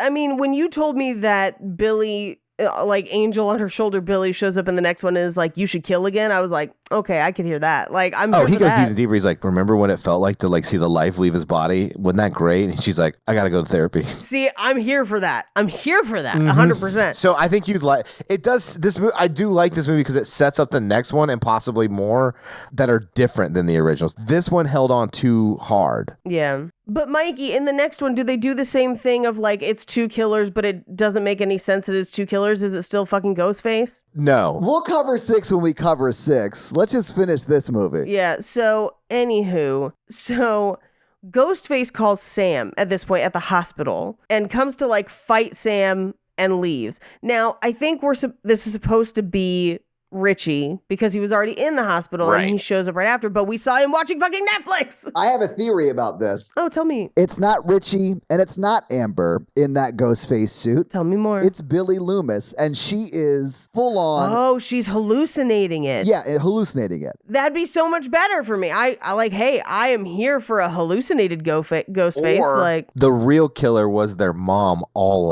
the along. time. I loved it. She is gonna get the Super Saiyan slasher trophy no matter what she does. Sure, Always be she went killing. to London. Yeah. ABK. Wait, it doesn't work, Mikey. Anyway, so after that kind of happens, she's like, I gotta go tell my younger sister what's up and why this person is after us. So she's like, hey, turns out dad's not my dad. He's maybe your dad, but my dad was the serial killer that mom cheated on dad with in high school. Sorry. And literally, like, she's telling people this and everyone's just kind of like, huh, weird.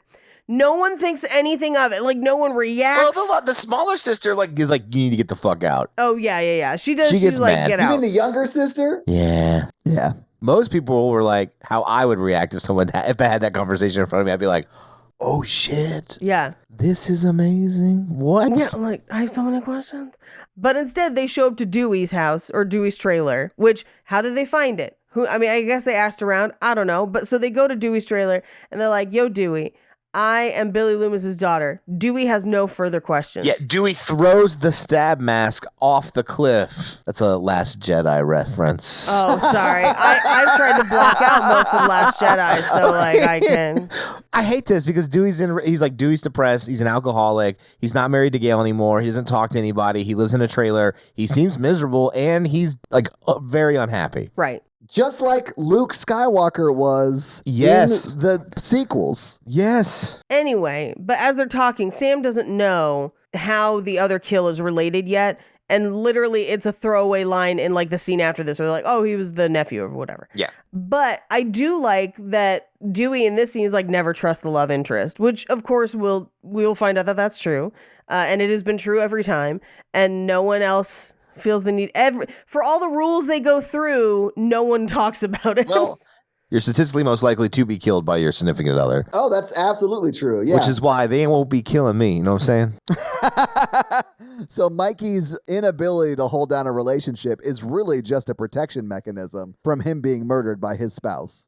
Yeah, but this is why Jake and I have batleths and we like prep on our couch gladiator style so that the survival of the fittest is ensured. Oh, that makes sense. Anyway, so they talk to Dewey and Dewey's like, sorry, I'm out. And then texts Sydney and is just like, hey, yo, Sydney, it's happening again. Dewey, the goofiest character from the franchise, is like, Gruffly voice like, I don't want to get pulled back into all this. And you're like, this is not Dewey. I think he does a great job acting in this movie, which I will say is very unlike Dewey.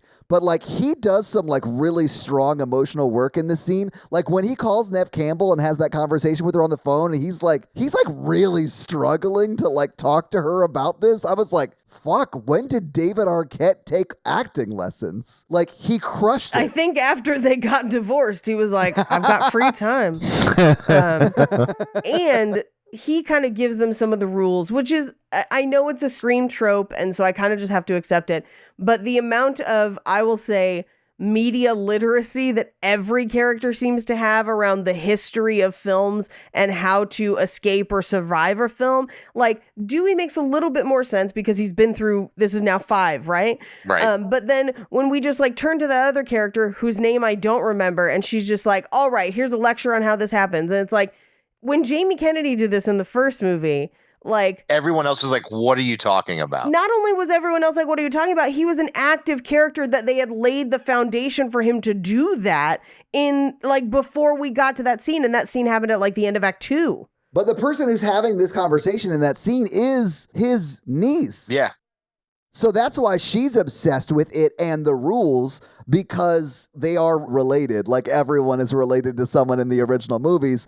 Yeah, basically. Yeah. And also made up a bunch of random rules. Like the ones in the original Scream were like established rules that everyone kind of was like, oh yeah, that's right. It was a play on slasher tropes. Yeah. Yeah. And this is just like, we just say anything now. Well, they talk about gritty remakes. The most meta of the conversations we have. Right. Because it becomes one. You're living in one. Yeah. Or whatever they say in Pirates of the Caribbean. Yeah. So Dewey tells Sydney not to come there. And I thought for a hot second that Neve Campbell was going to be like, all right, I won't, bye. And I was like, what a healthy journey for you. I would have lost my mind like in a great way if we only see Neve Campbell on that phone call and we only see Gail when he's watching her on TV. Like aggressively don't include those characters. And I realized that like there was a lot of drama when Neve Campbell wasn't in Scream 6. I haven't even seen Scream 6 and I remember there's drama now. Because people want her back in the franchise. I actually like Scream 6 better without her in it because it gives it the freedom to do different things. Yeah. Anyway, they show up to, because they're like, well, Dewey didn't help us. Now we go to the friends, right? Because if the friend group, it's always somebody in the friend group. Let's go there. And Dewey does show up. Like he immediately followed them out there. And this is where we have the like meeting of the minds of like, here are the tropes that we're going to talk about. You're related. And then they do throw some like Ryan Johnson shade of like, yeah, except for that requel that like the Knives Out guy directed. I was like, oh, so did it make sense? Anyway, so, and this is where they also go on a tirade about what's wrong with elevated horror. It's just like the whole thing. But so this is a huge lecture about a requel. And so they're like, okay, so we're in a fan fiction. So now the question is who's next? And they never answer it, even though it is kind of like, if based on your rules, it's kind of easy to see. And also this is happening way too early in the movie because there's just not much story to the movie, right? Anyway, so Sam leaves because they basically are like, either you're the killer or you're next, which doesn't fully make sense, but okay, whatever. Yeah. So Sam leaves with Richie, who's been there the whole time. We cut to the deputy's house. There's no real understanding of what time this is, but it's implied that it's Wes coming home from the house where we just were. But she's leaving to go to work. He's getting in the shower. She's driving. Ghostface calls, and she immediately turns around, goes back to the house, and is instantly killed by Ghostface.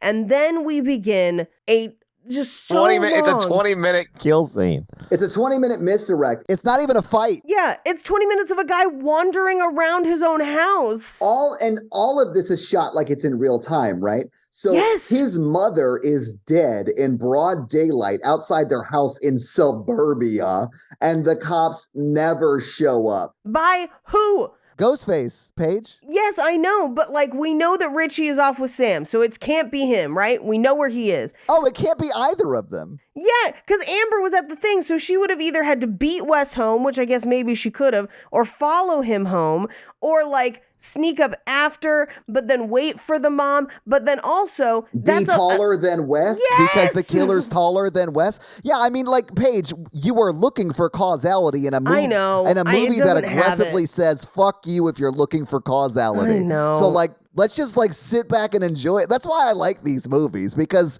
in an Agatha Christie movie, or even book, like, it makes sense. So logically, it's fun to try and figure it out. Like Right. in this, it takes away all the pressure from like having to guess and be like, no, I think it's this guy. I think it's this guy. It's basically like Who Shot Mr. Burns, which is Yeah. a dated reference, but it that checks is a out. dated reference. No, yeah, it like doesn't matter. But also, who shot Mr. Burns makes fucking sense. Well, they Even do though a it was flashback. a fucking They baby. do a flashback about But it. here's my thing. The thing that I enjoy about movies like this is trying to figure it out. And this movie not only doesn't reward it, it penalizes me for doing so. But I saw all the sequels. I know that that's how it works. I would argue if you're watching the fifth Scream movie and you're like trying to figure it out, like you're not doing Scream right. Like you just should sit back and relax and just watch the bonkersness unfold. That is true. We didn't make that decision. I did. I made that decision. So that's how I watched the film. You two got forced. Anyway, so he eventually gets killed after he opens every cabinet in the damn house. Every Just single like a fucking teenager. cabinet. Yeah, exactly. I'm pretty sure he unloaded the entire dishwasher.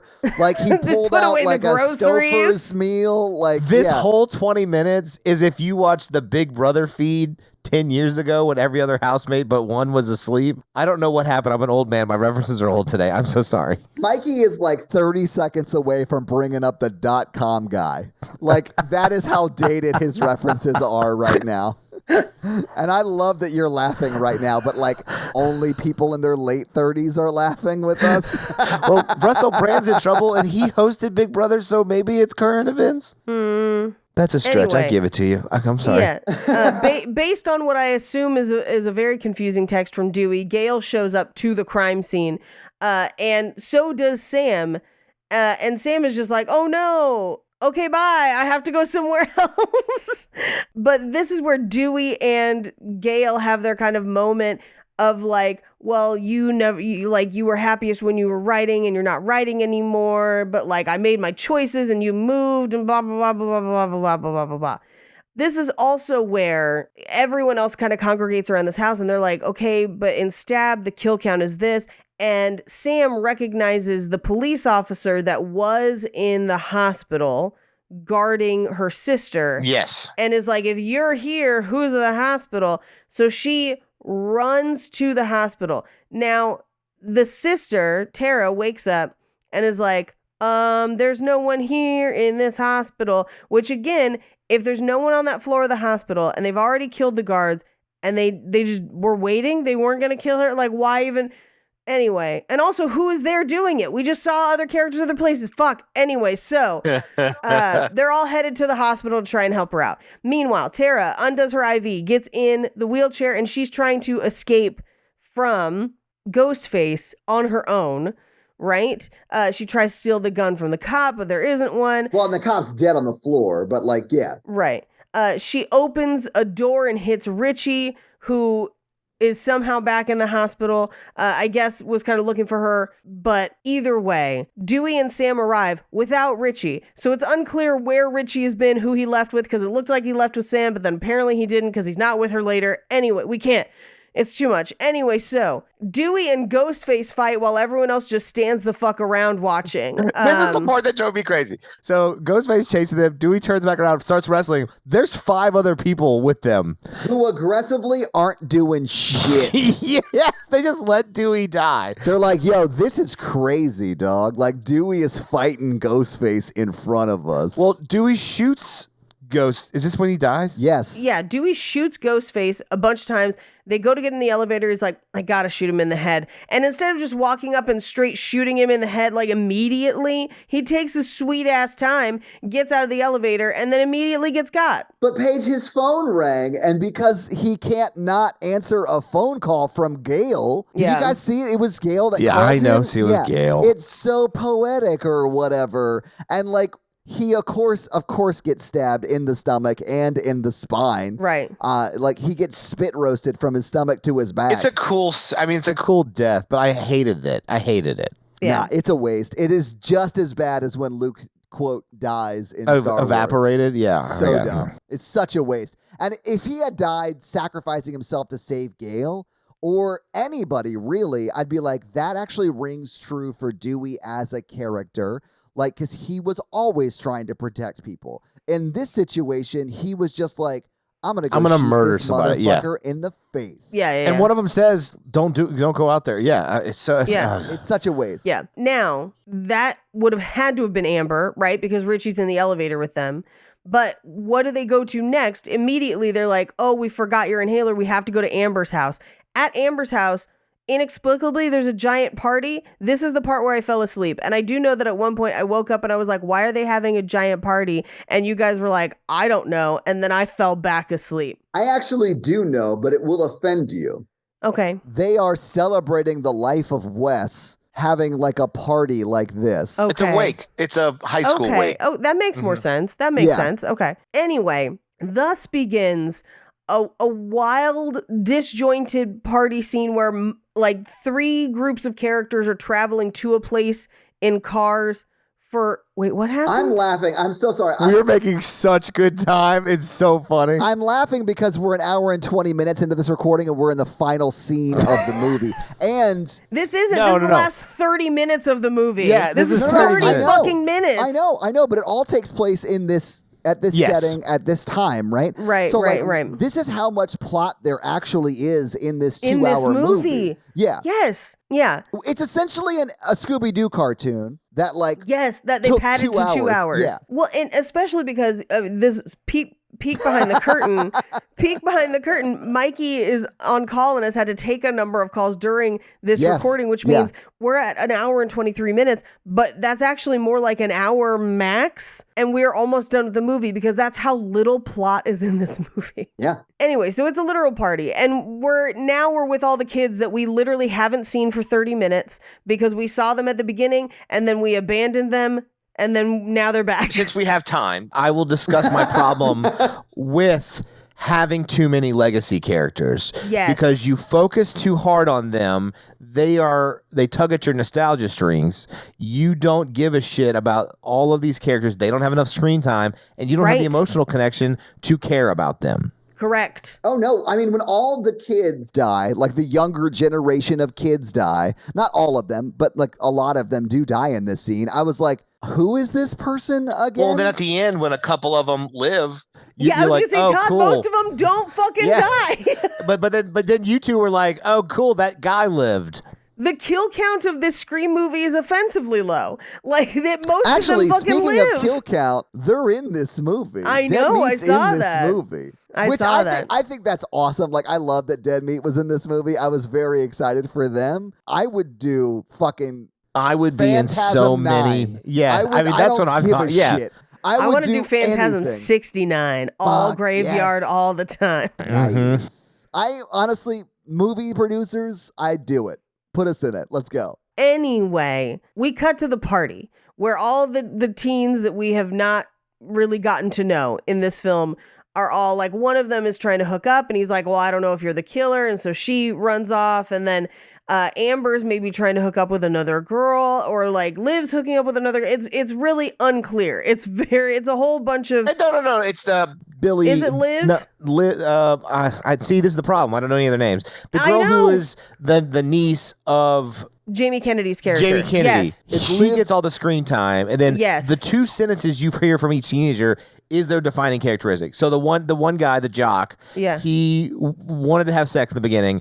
his girlfriend's now like, let's go have sex. He's like, I don't want to go. I think you're the killer. That causes it. So literally the only thing we ever know about these characters is what happens now. Right. And she knows about movies, and she's like, I'm not going down to the basement because Yeah. I know about movies. And you're like, you don't give a crap about any of them because they've had 2 sentences to define their whole character. Yeah. So Randy's niece is like explaining all the rules like Randy was.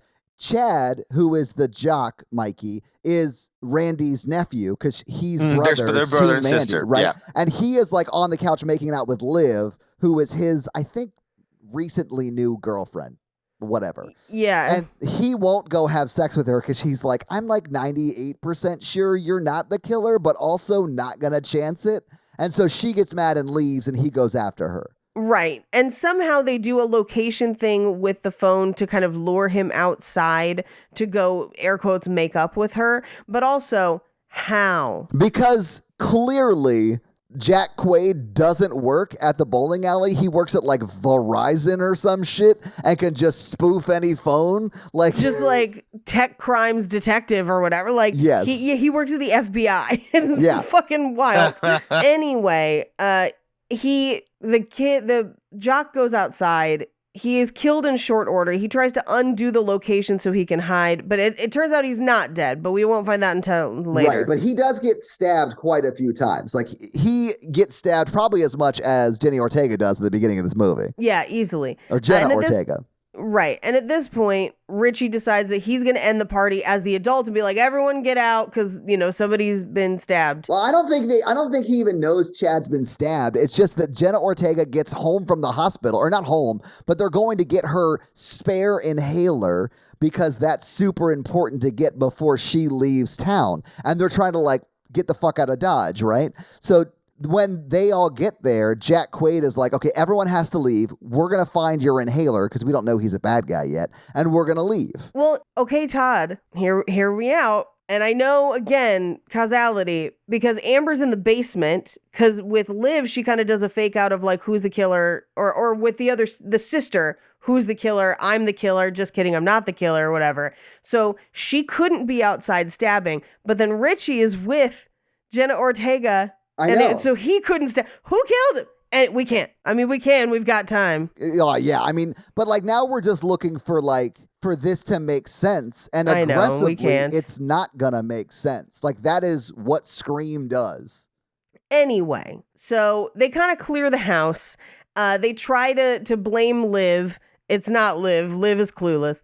And this is where, like, somehow Sydney and Gail, who have kind of been, like, separate from this whole thing and operating on their own, are just like, it's got to be that house because, like, that's where it all went down. They're tracking the main character's car or phone. Yeah. Gail put a tracker on it. Exactly. And then they see where that, like, the house is, like, where they stopped. And they're like, Yeah. this is the big reveal. It is the big Right. reveal that it is the house from the first one. And they do a really cool, like, reveal shot of the house. And you're like, Sure. oh, shit, I guess I do recognize that house. But this house is aggressively on a soundstage. But it looks exactly like the original one. Yeah. Anyway, so at this point, there's a killer on the loose and they all kind of scatter through the house because they're all accusing each other of being the killer. At one point, Richie tells Sam, he's like, hey, I think your younger sister's the killer. Maybe that's who. Well, and it's not her, it's him. So, like, whatever. He's going to lie, whatever. Whatever. Amber accuses Sam of being the killer. And she's like, just kidding, you're not. It's me. Amber shoots Liv. Liv is fucking toast. Just like gone. Yeah, she gets shot in the head. Yeah. Yeah. And at this point, we know that Amber is one of the killers because she aggressively shoots her friend in the dome. Right. So they scatter, right? Gail and Sydney show up and Amber shoots Gail. And Amber just lets Gail bleed out on the lawn as Sydney is just like, no, you go to the hospital and I'll finish it for Dewey. And I'm like, there's a bitch with a gun standing 2 feet away. Why is she not finishing this shit off? This scene is so funny to me because Amber comes out and she's like, oh my God, I've been stabbed or whatever. And they're like, it's a trap, right? It's totally a trap. And instead of like just shooting her because they know it's a trap, they wait for her to shoot Gale in the they stomach. don't know 100%, I don't think, you know? Yeah, if you just shot a teenager randomly. No. At this point, I'm clearing the house like an FBI agent. I'm just like shooting everybody and we're going to fucking figure it out in post. You know what I'm saying? Shoot her in the leg or something. Incapacitate. I think they thought the killer threw her outside and was like waiting at the door or something. Yeah, maybe that. Like this feels like a trap. Okay. Sure. But they wait till she gets Gale shot in the stomach. And then Gale just lays down for like 15 minutes. Until she's needed in the house later for the script. Exactly. Guys, Gale has to wait for her healing factor to kick in because as you see at the very end, she heals from all gunshots. Yeah, she's just chilling. She's just like, yeah, no, my intestines are a fucking pink mist, but everything's fine. She aggressively has it through and through. There's multiple holes in her small intestine, and she is bleeding to death. And she is aggressively just chilling, not even like in the back of an ambulance, just like hanging out at the end of this movie. Yeah. So they go through the house. Everyone's kind of scattered. Sam is looking through the house. She finds Tara and she hesitates for a moment, almost like, is Tara the killer? Oh, well.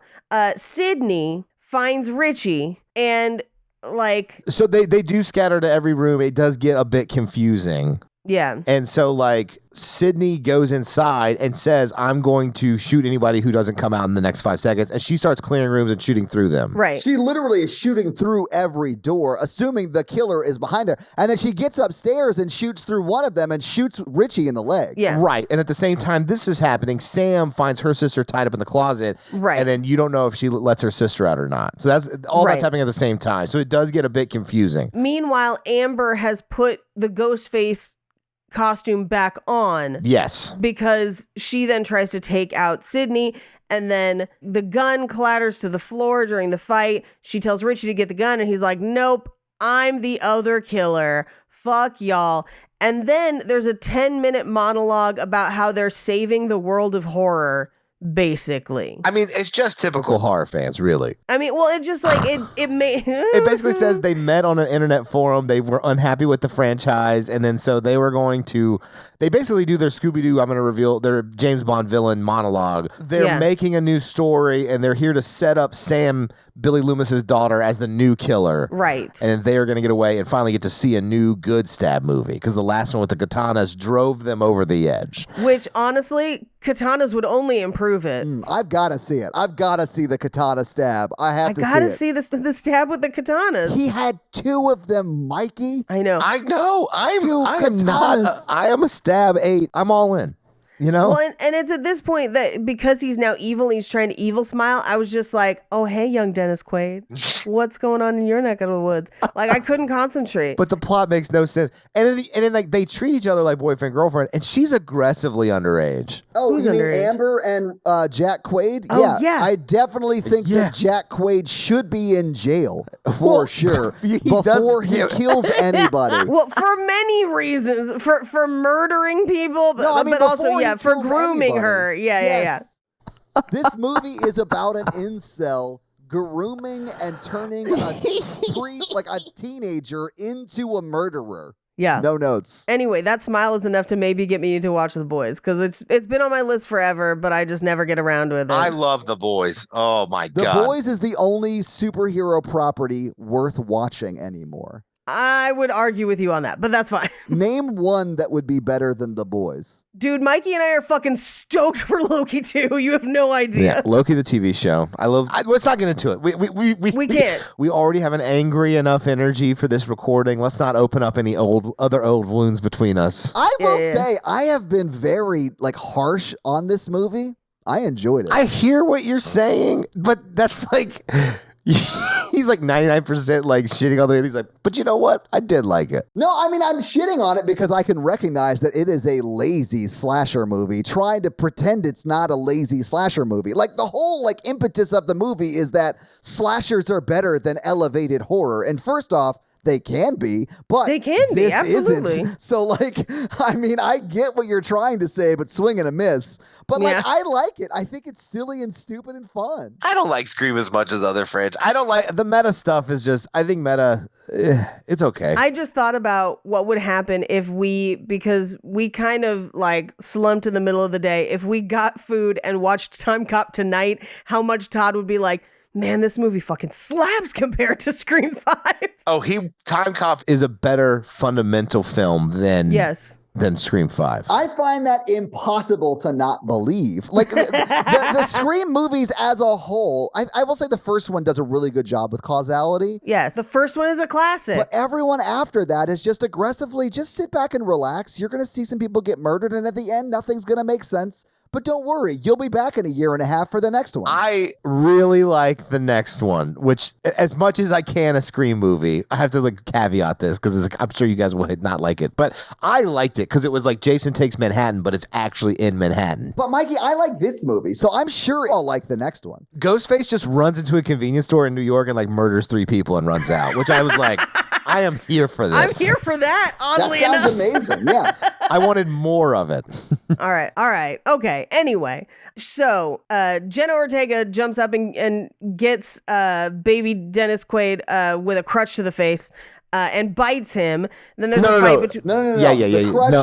The crutch fight is between Jenna Ortega and Amber. And no, because Gail and Sydney and Amber have the glass hand sanitizer battle while this is happening. You're right. And I know that I'm also right, and I know that this sequence is very confusing to me as a person.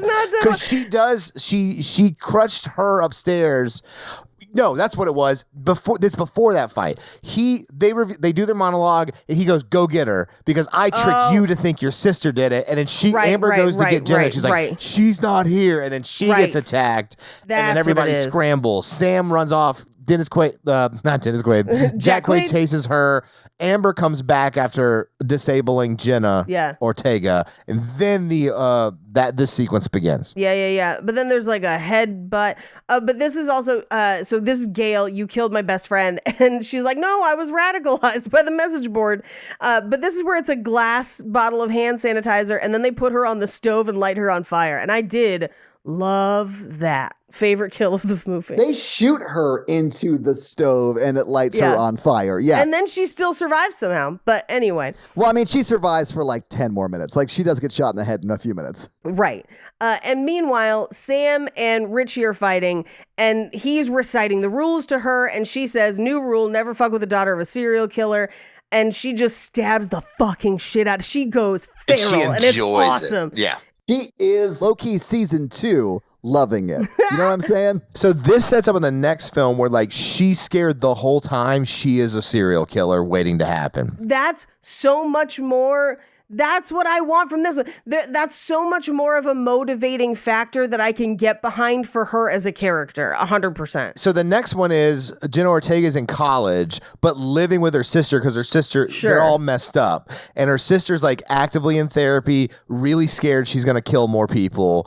And like, then they start being hunted or whatever. Okay.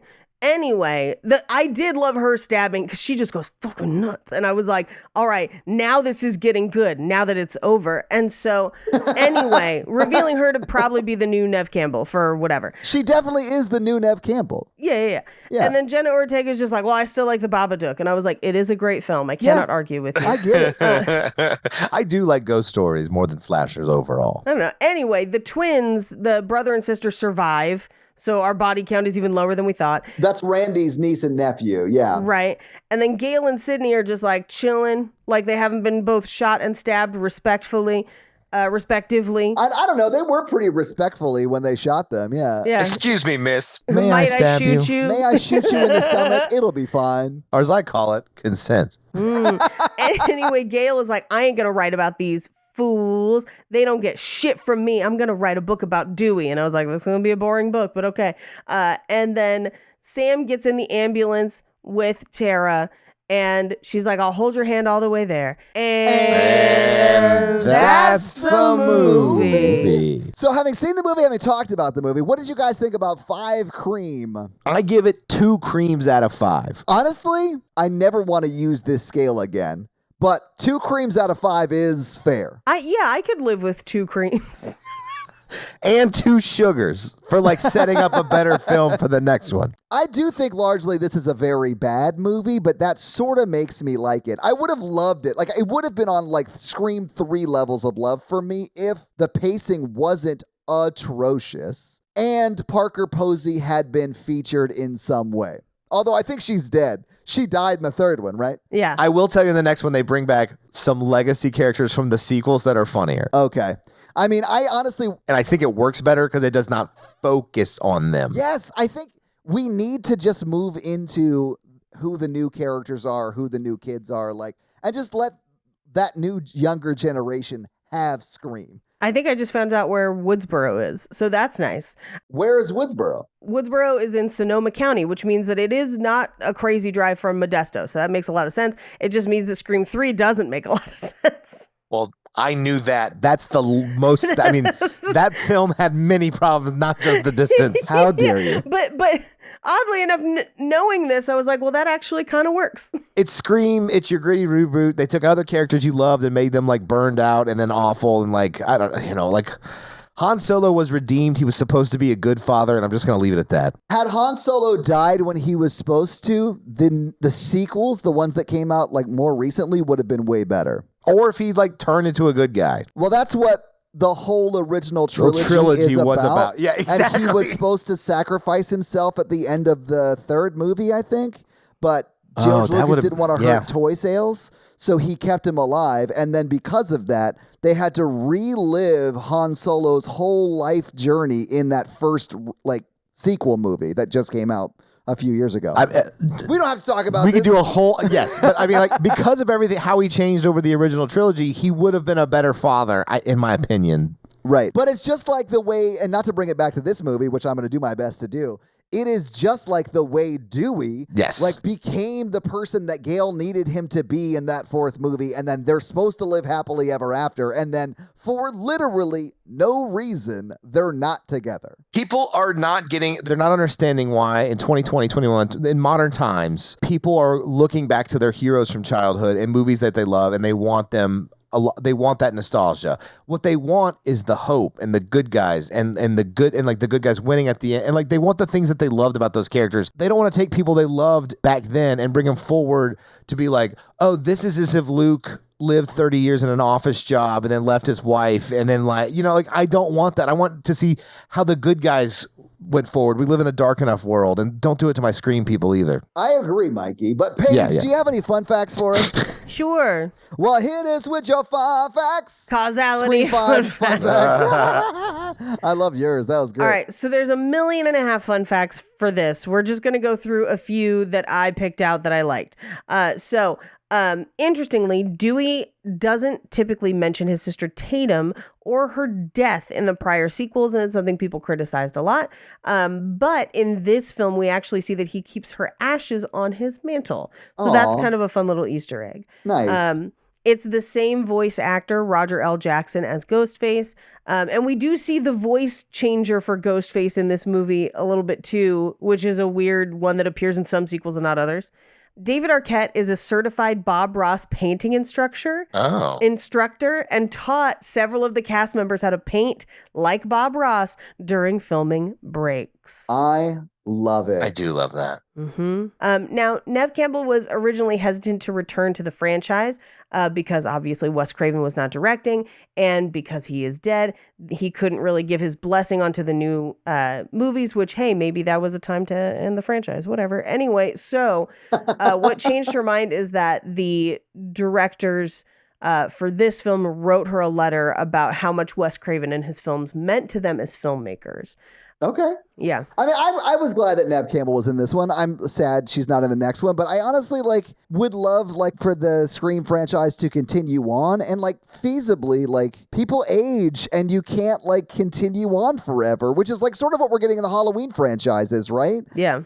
It's time to pass that torch, Well, I mean, look at her character with this film. She's married. She's got a few kids. She's happy. She's in an undisclosed location. Let her go. And I really like at the end of this movie when Sam asks Nev Campbell's character, like, am I going to be okay? And she's like, yeah, in time, you'll be okay. Yeah. Because she has found happiness and like a family and like all of that stuff. And I love that for her. I love that for her character.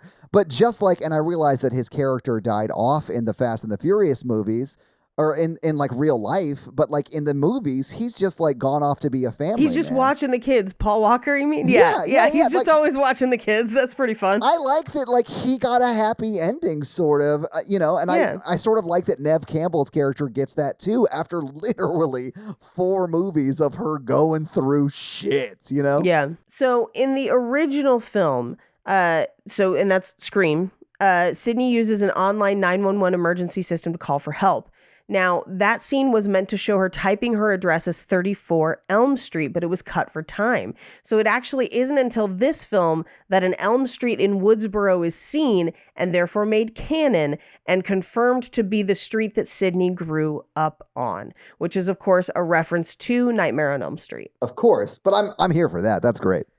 Obviously, the character of Wes was named for Wes Craven. Yeah. No surprises there.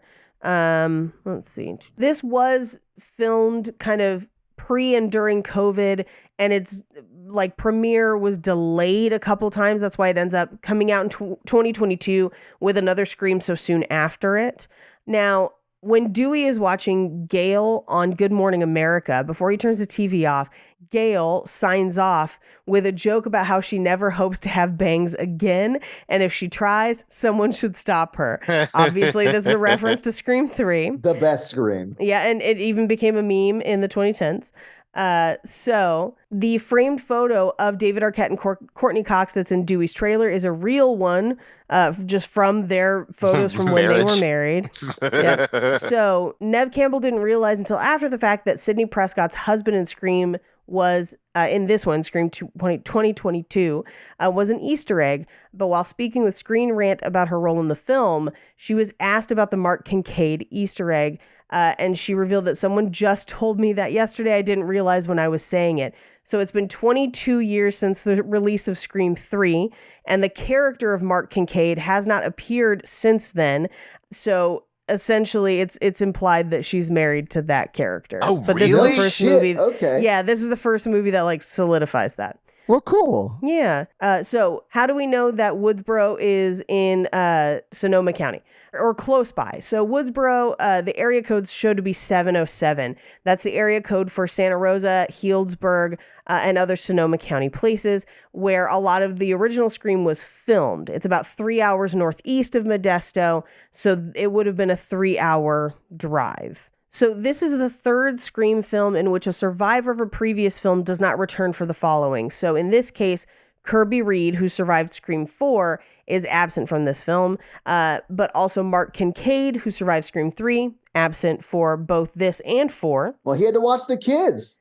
He had to watch the kids. Yeah, he's taking care of Sydney's kids. Well, and his kids too. Right. Additionally, Neil Prescott, Sydney's father, survived the first movie, was absent for the second one, and appears in the third one, but is not in this at all, obviously. Right. Okay, so in this movie, when they're going through the rules, they mention that the killings in Woodsboro happen every decade or so. That actually follows the Scream movies released in which the killings happen in Woodsboro, but it also follows the 2 movies that take place outside of Woodsboro. So it basically, they are always about a decade apart. So the original Scream is 1996, Scream 4 is 2011, and Scream, this one is 2022. So that means that the first Woodsboro killing, Maureen Prescott, took place a year before Scream, the first one, but I would say we're starting from that point. Right. 15 years later, Scream 4 occurs in 2011. As you'll remember, Scream 2 and Scream 3 don't occur in Woodsboro, 3 notably in Los Angeles. Yeah. And then 11 years later, this movie takes place. Now, Scream 2 takes place 2 years after the original, but its location is now Ohio. And then Scream 3, 2 years after Scream 2, but that occurs in Hollywood and was not released until 2000, so they don't count as Woodsboro killings. And those are Okay. your fun facts. Well, thank you for those fun facts, Paige. Let's talk a little bit about box office. So this movie did come out in 2022. What do you think the production budget was for Scream 5, or as we've been calling it, 5 Cream? Production budget, I think, was probably pretty... I was going to say pretty hefty for a couple of reasons. One, because you had to get everybody back, so you had to pay them. But two, Right. they filmed some of this during COVID, and that becomes more expensive because of all the precautions they had to take. So I'm going to say that this probably cost $50 million. Okay. Mikey, what do you think? 35 million. Okay. So the budget actually was $24 million. So a little Okay. bit less than Okay. what you both guessed. So that's still a good amount of money, don't get me wrong. But I honestly did think it would be more because of the legacy cast coming back. Right. But whatever. Like, I really hope David Arquette got a big payout for dying. Anyway, so this movie premiered in the theaters on January 14th, 2022. Now, what do we know about movies released in January? That's where you dump stinkers. Yep. Okay. And I don't say that to say that this movie didn't stink, is a though. stinker. No, I don't think so. But it was number one its first week it came out, right? Yes. So it was number one. The number two movie was Spider-Man No Way Home, which had been out for 5 weeks and was still number two. The number three movie was Sing 2. The number four movie was The 355 or The 355. I'm not 100% sure. I haven't seen it. And number five was The Kingsman. What do you think Scream made in its opening weekend? And again, it's Scream or 5 Cream. This was huge. Everybody went to go see this when this came out. So I would imagine that it has an opening weekend of at least, I'm going to say 40 million opening weekend. And that may be crazy, but I remember everybody talking about this and going to see it. Okay. I think that's a fair guess. Mikey, what do you think? 20 million. Okay, so you guys are on either side of it, actually. So it made $30 million in its opening weekend. That's huge. Huge. I agree. It is huge. Out of all of the 6 Scream movies that we have to this point, it is the 4th best opening weekend out of the 6 movies we had. So, like, it is, I think it's great for an opening weekend to make $30 million, especially if your budget was 24, right? You make your budget back in your opening weekend. But Scream movies typically have great openings. Anyway, okay. So this movie was in the box office for a total of 11 weeks. It was never again number one, but it was in the top 5 for its first 4 weeks. And then it fell to 7 and 8 and 10 and then was out of the top 10. So what do you think it made domestically in its box office run? I'm going to put it at 87. Okay. No. Maybe. I'm going to go 100. Okay, so the domestic, again, this is just domestic, it was $81.6 million domestically, which if you, again, sort of stack rank all of the Scream movies, it puts this second to last for domestic box office. The number one movie, Mikey, is Scream 6, the one we're going to do next. The number 2 is the original Scream. Number 3 was the Scream 2, and then Scream 3, and then this Scream, and then Scream 4 did the worst domestically at the box office. But this Scream also made $57.2 million internationally. So the total worldwide was $138.8 million, which is still, if you stack rank again all the Scream movies, this is still the second to worst Scream movie as far as numbers or dollars performance. But it puts the worldwide total at $138.8 million. And that's your box office. So, Mikey, do you want to hit him with that scary scale? Hey, listeners, our scary scale is how scary we found the film when we watched it today. Or one example is Ghostbusters. Our 10 example is Texas Chainsaw Massacre. Paige. This is a 1 for me. This is not a scary film. I'm going to give it a 2 because some of the kills were like pretty like body horror-y, and some of them made me squirm. But like the Scream movies aren't really scary movies at all. It's just like the body horror sort of got to me at this one, whereas like other Scream movies aren't super scary. Scream 1 with Drew Barrymore's opening was terrifying. Yes, agreed. Yeah. But I will say, the first time I saw this, I think it was probably out of 3. I think I saw it in a good environment. It's probably like a 3 or 4. I think today it's probably a 1. And that's our scary scale. So this week, you guys have made us watch Scream 5 or 5 Cream, or just Scream to make it as confusing as possible. What movie are you guys making us watch next week? It's even despite our criticism of franchises in general, it's been a long time since we revisited the Nightmare on Elm Street universe. So we're going to be doing Nightmare on Elm Street 5, The Dream Child. I can't wait. Like, those movies got so crazy so quickly. I can't wait to see where the fifth one goes. So your homework, guys, for next week is to watch The Dream Child and then report back for that episode. Yeah, and this one, it's a gritty reboot where Freddy is actually so burned out he doesn't murder anymore because he's not happy, and he's hung the glove up. Mikey. I'm Burned sorry. out. He's too burned out. Yeah, he was burned to death, Mikey. Rude. I'm sorry. No, I'm just joking. He's a bad dude, so it's fine. But Mikey, do you have a review for us to read? I don't. Well, while you're looking one up, let me read one of the most recent comments that we got on an episode on Spotify, and that was our The Dark and the Wicked episode. And the comment I'm going to read this week is from someone named Mars, and their comment is, "This podcast is my favorite investigative true crime show, 5 out of 5. So Mars, thank you so much for enjoying our delve into the world of mail fraud, not mail fraud, but like scams that are perpetrated through the mail in that The Dark and the Wicked episode, because that Sure. shit was crazy. Mikey, now that I have vamped sufficiently, have you picked a review to read? I'm going to read Maxwell from The Land, Okay. entitled My Favorite Podcast, Therefore I Pay. Okay. Well, what do they have to say, Mikey? This is the best podcast. Todd, I love how raw and utterly yourself you are.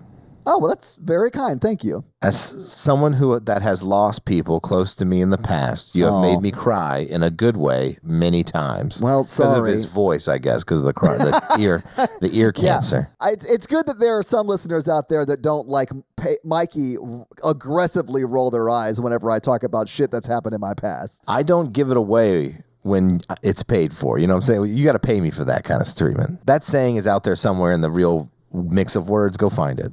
I think what you were trying to say is I'm not your therapist. Yeah. I may be a therapist, but I'm not your therapist. Yeah, that's the what one it I was is. going for. Mhm. Yeah. Mikey can't even remember his own lines. No, I can't. I'm aggressively tired. Same. It's your fault, though. You kept us up until like fucking 3 a.m. I am at fully aware Halloween that I Horror did Nights. all of this. Paige, you are the funniest and coolest person I've ever met. Agreed. Not met, but you know what I mean. And I am sorry that I momentarily questioned it when your voice suddenly changed. Oh. Okay. Thank you. You have literally made me laugh harder than anyone ever. Mikey, I share your taste in movies and struggles to find love. Oh, boy. I love when you take your silly mask off and talk about your day job. You clearly do some good work out there, and it probably isn't easy. I'd make jokes to cope, too. Super insightful and doing good works. When you three are combined, it's like a Captain Planet type situation. Somehow, inexplicably, it is even better than the pieces. Love the show, Maxwell. 5 stars. Aw, thank you. Well, Maxwell, thank you so much for that awesome 5-star review. And if you want to have Mikey read your 5-star review, leave us a 5-star review. So, guys, if you like this show but want to hear this power throuple on another movie review show about romance and romantic comedies, check out Romancing the Pod, where Mikey, Paige, and I break down and make fun of romantic movies. It's a lot of fun, guys. Check it out. If you want to follow us on social, please do. We are at Horror Virgin or online at horrorvirgin.com. If you want to follow us all individually, you can do that as well. Paige is at Paige Wesley on Twitter, or Rampage Wesley everywhere else, including TikTok. Mikey is at mrandolph24, and I am at Todd J. Awesome. If you like the show so much and you want to help financially support it, please do by going to patreon.com/horrorvirgin, where you can get a lot of great levels and a lot of great stuff like bonus episodes, director's cut episodes where they're a little bit longer and you get them actually a day earlier than the regular feed drop. We do a lot of great things like listener requests and stuff like that. So guys, check out the Patreon and help support the show. If you want to financially support me, but not Todd, just look me up on Venmo. If you can't financially support the show, that's understandable. That's fine. But if you want to hang out with us on the daily, join the Facebook group at facebook.com/group/horrorvirgin. We also link it like once a week, so just find it there and join the awesome Facebook group. Literally, we're in there talking every day. It's awesome. And guys, we got a P.O. box. So if you want to send us some love letters or whatever you might send to a P.O. box, it's actually not a P.O. box. It's like a regular street address. It's pretty awesome.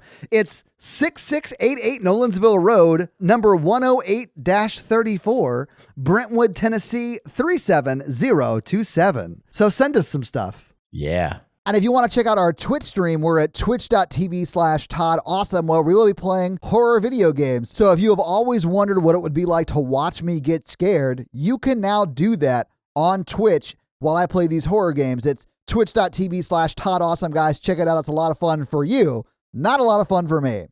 This episode was brought to you by Tia, and Tia's got a teenager that's just like driving her crazy. So how was Tia's teenager driving her crazy this week? She's fucking Ghostface. Oh my God. You know what? That makes so much sense though, because it makes zero sense, and that's like how things work in this universe. Well, Tia, thank you so much for at least letting us know who Ghostface was. And this episode also brought to you by Jonathan, and Jonathan wants me to make you guys watch some videos. So I am going to steal your screen right now and then show this video for you to watch. This is a video called "To Say It Was Canceled Due to Weather Was Just Odd. Questions Remain About the Blue Ridge Rock Festival." Oh, I heard about this.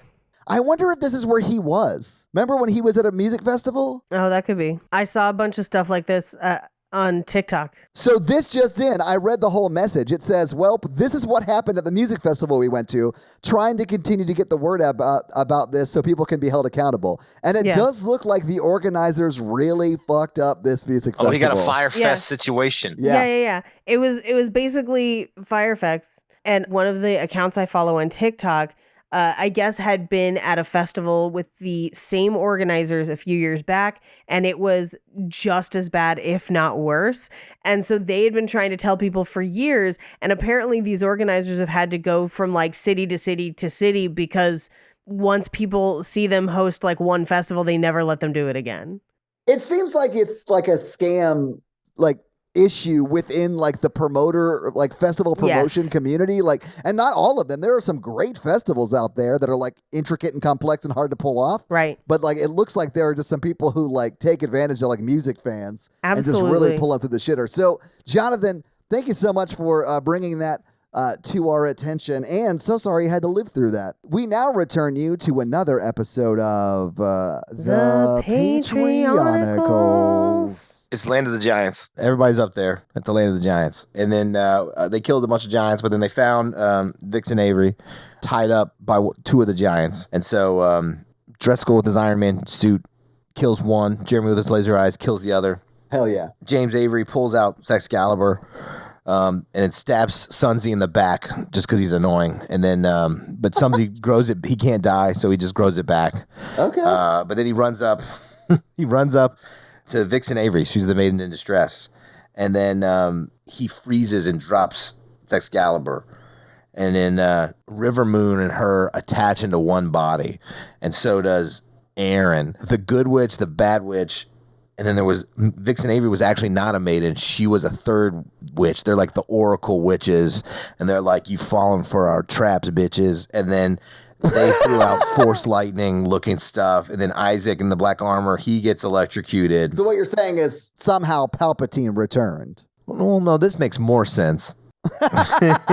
Kate uses her psychic powers to throw a giant body at them, but then they electrocute her.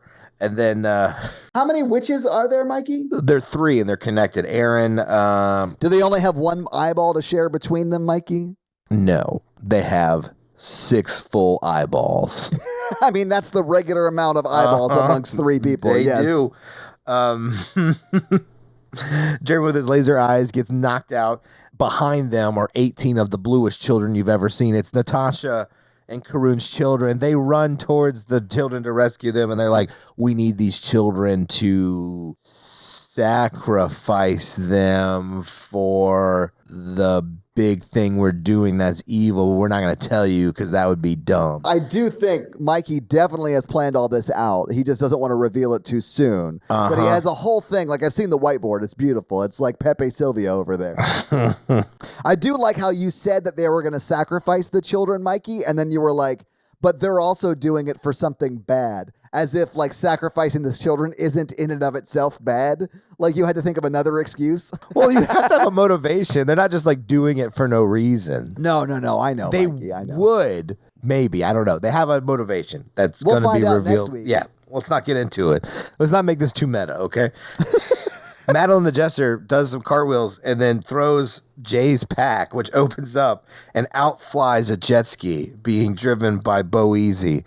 On that jet ski is Allie the mermaid. They've come to help. Hell yeah. And then also Mr. Rage Bomb starts throwing fireworks. There's a big battle going on. Allie's just slapping witches with her tail. Mr. Rage Bomb is just like Jubilee, just making fireworks go everywhere. Yeah. Back down the beanstalk, back towards the castle. Libby, the queen, and is caressing Wes, Prince Charming's face. And then a giant body falls on the castle and slumps over it. They get scared. And wait, like a dead giant, like an actual giant. Falls down. Yeah. Okay. Guts everywhere. And then just covers in the guts. And that's how the episode ends. Well, I guess we'll have to wait till next week to find out how they clean up all the giant guts. And also, like, what's worse than sacrificing a bunch of blue children? On another episode of The Patreonicals. That's going to be it for us, you guys. I'm Paige. I'm Mikey. And I'm your horror virgin, Todd. Keep it ooky spooky. Yeah. Have a great week. Bye.